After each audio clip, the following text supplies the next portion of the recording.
Hello everyone, जागृति है physical therapist. आज मैं आपके साथ बात करूंगी shoulder and upper back posture के बारे में। As we all know, nowadays we all are living in the technology world.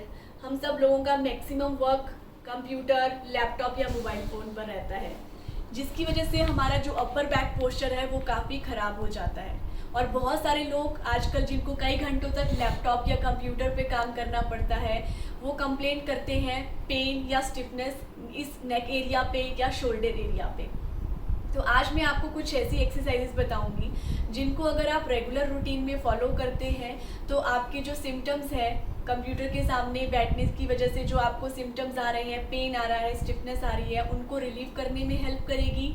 आपके पोस्चर को, करेक्ट पोस्चर को मेंटेन करने में आपकी हेल्प करेगी और आपकी जो मसल की स्ट्रेंथ है उसको मेंटेन करने में, आपकी अपर बैक की जो मसल की स्ट्रेंथ है उसको मेंटेन करने में आपकी हेल्प करेगी। सबसे पहले आपको एक चीज़ याद रखनी है कि जब भी हमारा सिटिंग पोजीशन में वर्क रहता है, आपको अपना करेक्ट पोस्चर फॉलो करना है। करेक्ट पोस्चर में सबसे पहले जो आपके, जब भी आप कंप्यूटर के सामने या लैपटॉप के सामने काम कर रहे हैं, जो आपके शोल्डर्स हैं वो आगे ड्रूप नहीं होने चाहिए। प्रॉपर आपका जो चेयर की बैक रेस्ट है उसके साथ टच होने चाहिए। ओके, एंड देन आपका जो लैपटॉप है वो एकदम आपके सामने होनी चाहिए, उसकी स्क्रीन। अगर आप लैपटॉप यूज़ कर रहे हैं तो मेक श्योर आपको लैपटॉप स्टैंड यूज़ करना है, और अगर आप डेस्कटॉप यूज़ कर रहे हैं तो आपको स्टैंड की ज़रूरत नहीं पड़ेगी, बिकॉज उसका जो हाइट है वो हमारे आई लेवल के, उसके लेवल पे रहता है। अब दूसरी चीज़ आती है, कुछ लोग रहता है कि जब वो डेस्कटॉप यूज़ करते हैं तो उनका कई बार स्क्रीन साइड पे रहता है, लेफ्ट साइड कभी राइट साइड। तो मेक श्योर आपका जो स्क्रीन है वो हमेशा आपके सामने होना चाहिए, वो साइड पे नहीं होना चाहिए। और रेगुलर रूटीन पे आपको अपना पोस्चर चेंज करना है। पोस्चर चेंज मीन्स अगर आपको आधा घंटा हो गया है बैठे हुए तो आपको साइडवेज ट्विस्ट करना है, जिसमें आपका लोअर बैक फिक्स रहेगा, that should be all the way back, and then आपको अपर बैक से और नेक से ट्विस्ट करना है one side and then coming to the other side. तो इसमें आपका जो अपर बैक है और नेक है एक साथ ट्विस्ट कर रहे हैं, तो ये आपको हर आधे घंटे के बाद रिपीट करना है। और अपनी पोजीशन को चेंज करिए, थोड़ी देर उठ जाइए, 10 कदम चलिए, उसके बाद फिर बैठ जाइए। तो सबसे पहले हमने करेक्ट पोस्चर को मेंटेन किया, रेगुलर इंटरवल पे अपने पोस्चर को चेंज किया। तीसरी इंपॉर्टेंट चीज़ आती है कि रेगुलर रूटीन में आपको अपने शोल्डर मसल्स और जो स्केपुला, जो आपके अपर बैक मसल्स रहते हैं, उन मसल्स की स्ट्रेंथनिंग एक्सरसाइजेस के ऊपर फोकस करना है। तो अगर आप रेगुलर रूटीन में ये सब चीज़ें फॉलो करते हैं तो आप अपने पोस्चर को मेंटेन कर सकते हैं, अपने मसल्स को हेल्दी रख सकते हैं। सबसे पहला एक्सरसाइज आप क्या करोगे, सिटिंग पोजीशन में ही आपको अपना नेक को स्ट्रेट रखना है, सामने देखना है। एक फिंगर आप अपनी चिन पे रखेंगे, एक हाथ अपने टॉप पे रखिए, हेड के टॉप पे रखिए। आप ध्यान रखिए कि जो आपका हाथ, दोनों हाथ से आपको कोई प्रेशर नहीं अप्लाई करना है, एकदम रिलैक्स रखोगे। आपको डबल चिन बनाना है, नेक को पीछे लेके जाना है। ट्राई करिए कि आपको नेक को स्ट्रेट रखना है, आपका नेक पीछे नहीं जाना चाहिए। तो आप अपनी मूवमेंट को अपने हाथ से गाइड कर सकते हो, लाइक दिस, एंड रिलैक्स। जब आप अपनी नेक को पीछे लेके जा रहे हैं, आपने उस मूवमेंट को होल्ड नहीं करना है, पीछे लेके गए and relax, 1 relax, 2 relax. Try करिए कि फर्स्ट इनिशियल 2 डेज में आप मिरर के सामने ये एक्सरसाइज करिए। जब भी आप ये एक्सरसाइज करते हो, आपकी जो नेक की जो साइड मसल्स है that should be totally relax. कुछ लोग ये करते हैं, तो ये आपको नहीं करना है, आपके मसल रिलैक्स होने चाहिए। आपको डबल चिन बनाना है, मिरर के सामने चेयर पे बैठिए, डू दिस, 1 2, और जब आप रिलीज करते हैं अपनी चिन को बहुत आगे मत लेके जाइए, न्यूट्रल पोजीशन से पीछे लेके जाइए एंड रिलैक्स। तो ये मूवमेंट आपको 10 रेपिटेशंस करनी है और दिन में कम से कम 6 से 7 बार करना है। जिनका भी लैपटॉप पे या कंप्यूटर पे 8 से 10 घंटे का काम रहता है, उनके लिए बहुत ज़रूरी है कि वो इस मूवमेंट को कम से कम 6 से 7 बार दिन में रिपीट करें। So this is your first movement. ये मूवमेंट आपके जो कंटिन्यूअस, जो आपके नेक और शोल्डर पे जो प्रेशर आ रहा है सिटिंग पोजीशन की वजह से, उसको रिलीव करेगी। उसमें आपका जो स्टिफनेस आ रहा है आपके इस स्पाइन वाले एरिया में, उसको रिलीव करने में आपकी हेल्प करेगी। Next coming to the strengthening exercise. Strengthening exercise जब हम करेंगे तो उसके लिए हमें थेराबैंड की ज़रूरत पड़ेगी। थेराबैंड आप ऑनलाइन ऑर्डर कर सकते हैं। ट्राई करिए कि जो थेराबैंड है इसकी जो रेजिस्टेंस होती है वो लाइट, मीडियम और हाई रेजिस्टेंस रहती है। तो आप अगर सबसे इनिशियली आई विल एडवाइस कि आप सबसे लाइट रेजिस्टेंस वाला थेराबैंड ऑर्डर करिए। जैसे जैसे आपकी मसल की जो स्ट्रेंथ है वो इम्प्रूव होती जाएगी तो आप मीडियम और हाई रेजिस्टेंस की तरफ मूव कर सकते हैं। बट इनिशियली ट्राई करिए, आप जब ऑर्डर करेंगे तो उसमें मेंशन किया होता है लाइट, मीडियम और हाई रेजिस्टेंस, तो सबसे लाइटर रेजिस्टेंस का ऑर्डर करिए। या फिर जहाँ पे आपकी कोई नियर बाय स्पोर्ट्स जो शॉप रहती है वहाँ से भी आप परचेज कर सकते हो। ये आपका रेजिस्टेंस बैंड रहता है। आपको क्या करना है, वॉल की सपोर्ट ले लेंगे, स्टैंडिंग में आपको रहना है। आपने एकदम वॉल के साथ ऐसे टच करके नहीं खड़े होना है। आपकी जो अपर बैक है वो वॉल के साथ टच होगी। आपको पैर को थोड़ा सा आगे कर देना है। ओके, आपका जो अपर बैक है और जो लोअर बैक है वो पूरा वॉल के साथ टच रहना चाहिए। पैर आप आगे कर लेंगे, नी को स्लाइटली बेंड कर लीजिए। ट्राई करिए कि जो अगर आप यहाँ पे हाथ ऐसे रखने की ट्राई करेंगे तो आपका जो हाथ है यहाँ पे क्रॉस नहीं होना चाहिए, यहाँ पे कोई गैप नहीं होना चाहिए साइड पे। ओके, देन आपको थेराबैंड ऐसे होल्ड करना है। नेक आपका स्ट्रेट होना चाहिए, डबल चिन बना के रखिए, सामने देखिए। आपको कोर एक्टिवेशन पे फोकस करना है। टमी टक करेंगे, आपका जो लोअर स्टमक है उसको टाइटली प्रेस करेंगे। आपका जो लोअर रिब केज है उसको आप वॉल के साथ टच रखने की ट्राई करेंगे, फिक्स करके रखेंगे। और आप दोनों हाथ को ऐसे इस पोजीशन पे रखेंगे। आपका जो थंब है पॉइंटिंग आउटवर्ड, दोनों जो हाथ का अंगूठा है बाहर की तरफ रहेगा, सामने देखेंगे। आपकी एल्बो फिक्स रहेगी, एल्बो मूव नहीं होगी। तो आपको दोनों हाथ को ऐसे बाहर की तरफ लेके जाएंगे। 1, रिलैक्स, 2, रिलैक्स। जब आप इस एक्सरसाइज को कर रहे हैं, आपने स्ट्रेच किया, आपको रिलीज करते हुए बहुत स्लोली रिलीज करना है। इस तरह से रिलीज नहीं करेंगे, सामने देखना है। ब्रीदिंग कंटिन्यू रखेंगे, breathing that is very very important. अगर आप ब्रीदिंग कंटिन्यू नहीं रखते हो तो आपको फटीग बहुत जल्दी आ जाएगा। तो मेक श्योर कि आपको जो ब्रीदिंग है वो कंटिन्यू रखनी है। पैर आपके वॉल के साथ टच नहीं होंगे। ओके, दोनों नीज को फ्लेक्स करके बेंड करके रखेंगे। सामने देखना है आपको, दोनों एल्बो को अपनी वेस्ट के साथ टच करके रखेंगे।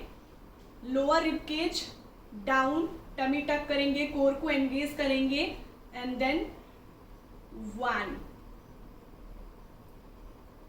2, ग्रेजुअली आप इसमें होल्ड भी ऐड कर सकते हो। अगर आपको 10 डेज हो गए ये एक्सरसाइज कंटिन्यू करते हुए तो आप क्या कर सकते हैं, आपने स्ट्रेच किया, hold for 10 second, 1, 2, 3, 4, 5, 10 second hold and relax. So ऐसे आप इस ग्रेजुअली होल्ड भी ऐड कर सकते हो। तो this is your first exercise. Now next second exercise में पोजीशन आपका यही रहेगा। आपकी जो अपर बैक है वो पूरी वॉल के साथ टच रहेगी, स्पेस नहीं होना चाहिए। नीज को बेंड कर लीजिए, टमी टक करके रखिए, नेक स्ट्रेट रखिए। अब दोनों आर्म्स को हम स्ट्रेट रखेंगे। फर्स्ट एक्सरसाइज में हमारा एल्बो बेंड था, अब इसमें हम आर्म्स को स्ट्रेट रखेंगे, थंब पॉइंटिंग आउटवर्ड। अब इसको थेराबैंड को स्ट्रेच करिए और पूरा हॉरिजॉन्टल पोजीशन में वॉल की तरफ लेके जाइए एंड रिलैक्स। ब्रीदिंग कंटिन्यू रखिए, टमी टक करके रखिए and relax. Tummy tuck, breathing continue and relax. जब आप ये एक्सरसाइज कर रहे हो, आपकी जो अपर बैक है वो वॉल के साथ टच होनी चाहिए, उसमें गैप नहीं आना चाहिए। मोस्टली आपको ये फोकस करना है कि आपका मूवमेंट करते हुए ये नहीं होना चाहिए, आपकी लोअर बैक पे प्रेशर नहीं आना चाहिए। तो आपको क्या करना है, वॉल का आपने सपोर्ट लिया, नीज को बेंड करिए, टमी टक करिए और नेक को स्ट्रेट करिए, डबल चिन बनाइए, आर्म्स को स्ट्रेट रखिए एंड स्ट्रेच करिए। इसमें भी आप अगर धीरे धीरे होल्ड ऐड कर सकते हो and then relax. 10 repetitions. Now coming to the next exercise. Next exercise position आपका सेम रहेगा, आर्म स्ट्रेट रहेगी, थंब पॉइंटिंग आउटवर्ड। इसमें आप पहले दोनों आर्म्स को ऊपर लेके जाएंगे एकदम स्ट्रेट, टमी टक करके रखेंगे। आपका जो यहाँ पे स्पेस नहीं आना चाहिए, मेक श्योर आपका जो लोअर रिब केज है वो नीचे की तरफ डाउन वॉल की तरफ फिक्स होना चाहिए। आर्म स्ट्रेट रखेंगे, नेक स्ट्रेट, टमी टक, दोनों आर्म्स को ऊपर लेके जाइए। अभी आप थेराबैंड को रिलैक्स रखोगे, स्ट्रेच नहीं करोगे। लेके गए ऊपर, अब जब आप ऊपर लेके गए, अब आप इसको थेराबैंड को स्ट्रेच करिए पीछे की तरफ और साइड पे। आपकी जो दोनों आर्म्स हैं वो दोनों ईयर से अपोजिट डायरेक्शन में मूव करेगी।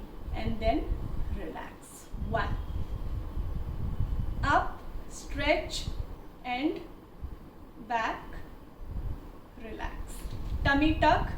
जब आप इस पोजीशन पे लेके जाएंगे, आपके जो अपर बैक है वो वॉल से दूर आने की ट्राई करेगी। आपको उसको मेंटेन रखना है, वॉल के साथ कांटेक्ट मेंटेन रखना है। So tummy tuck, neck straight, double chin, go up and then stretch your arms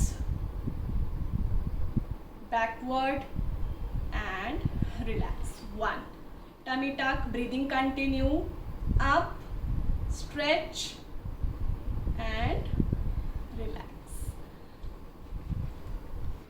next exercise में आपको थेराबैंड का एक एंड अपने पैर के नीचे आप रख देंगे। अब आपको अपनी जो आर्म है वो डायगोनल पोजीशन में रखना है। डायगोनल कैसे डिसाइड करेंगे? This is your front, this is your side. तो इसका जो बीच का एंगल है, दिस डायगोनल एंगल, इसमें आप आर्म की पोजीशन को रखेंगे। सामने देखना है, टमी टक करेंगे। आपका जो हाथ का अंगूठा है ऊपर की तरफ वो डायरेक्टेड होगा, thumb Poynting upward. Tummy tuck करेंगे and take it up, 1 and slowly relax, 2 and slowly relax, 3 and slowly relax. So इसमें जो डायरेक्शन है वो डायगोनल डायरेक्शन होना चाहिए, फ्रंट नहीं, बैक नहीं, this diagonal direction. 10 repetition this side and 10 repetition same this side, diagonal, 1 and relax, 2 and relax. So these are the exercises. अगर आप इनको रेगुलर रूटीन में फॉलो करते हैं तो ये आपके पोस्चर को मेंटेन करेगी, आपके मसल्स को हेल्दी रखेंगी और आप अपने कंप्यूटर और लैपटॉप वर्क को कंटिन्यूस आराम से कर सकते हैं। One more exercise I want to tell you. एक मैंने आपको ये वाला एक्सरसाइज बताया जो आपके प्रेशर को रिलीव करेगी, प्लस दिन में कम से कम 3 से 4 बार, जैसे आपका कंप्यूटर या लैपटॉप वर्क रहता है तो आप थोड़ी देर के बाद ट्राई करिए स्ट्रेच करने का, जिसमें आप क्या करेंगे, वॉल के सामने आपको खड़े रहना है। एक नी को आप बेंड कर लीजिए, अपनी आर्म को वॉल के साथ ऐसे फिक्स कर लेंगे, फ्रंट नी को बेंड कर लीजिए और पूरा आर्म को टच करिए वॉल के साथ और स्ट्रेच आप कर सकते हैं like this. Hold for 10 second and relax. Same for the opposite side, front knee को बेंड करेंगे, वॉल के साथ हम फिक्स करेंगे शोल्डर को, hold for 10 second and relax. So ये स्ट्रेचिंग एक्सरसाइज आपके जो मसल में जो फटीग आ रहा है, जो कंटिन्यूस स्टिफनेस आ रही है, उसको रिलीव करेगी। तो इन एक्सरसाइजेस को आप डेली रिपीट करिए। ये जो नेक वाला एक्सरसाइज है इसको आप कम से कम दिन में 6 से 7 बार रिपीट करिए। बाकी जो थेराबैंड का मैंने एक्सरसाइज बताया है वो आपको दिन में 2 बार या 1 बार रिपीट करना है, उनको 6 से 7 बार करने की ज़रूरत नहीं है। दीज स्ट्रेचेस, जो ये स्ट्रेच मैंने आपको बताया है, इसको दिन में कम से कम 3 से 4 बार रिपीट करिए। अगर आप इन सब एक्सरसाइजेस को कंटिन्यूटी में फॉलो कर रहे हैं, अपने पोस्चर को चेंज कर रहे हैं हर आधे घंटे के बाद, करेक्ट पोस्चर फॉलो कर रहे हैं, आपका प्रॉपर बैक रेस्ट होना चाहिए, आपके शोल्डर्स ऐसे आगे ड्रूप नहीं होने चाहिए, पूरे बैक रेस्ट के साथ सपोर्टेड होने चाहिए, तो आपके जो सिम्टम्स हैं वो इतने ज़्यादा नहीं आएंगे। अगर आपको लगता है कि ये सारी एक्सरसाइजेज आपकी सिम्टम्स को रिलीव कर रही है, आपको हेल्प कर रही है, तो आप मेरी वीडियो को लाइक करिए। और अगर आपको कोई भी क्वेरीज है, कोई अगर आपको लगता है कोई डाउट है इन एक्सरसाइज से रिगार्डिंग, तो आप कमेंट बॉक्स में मुझसे पूछ सकते हैं। स्टे ट्यून्ड विद जागृति शर्मा। Bye bye.